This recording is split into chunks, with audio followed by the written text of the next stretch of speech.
Well, unang-una, desisyon niya ni Colonel Garma na siya ay pumayag maging isang witness dito sa ICC.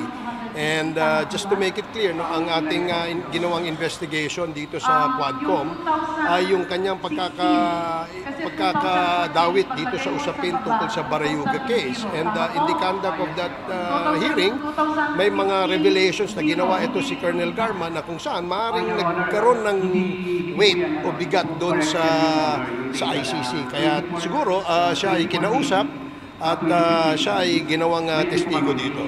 Sir, walang coordination you or someone for these records?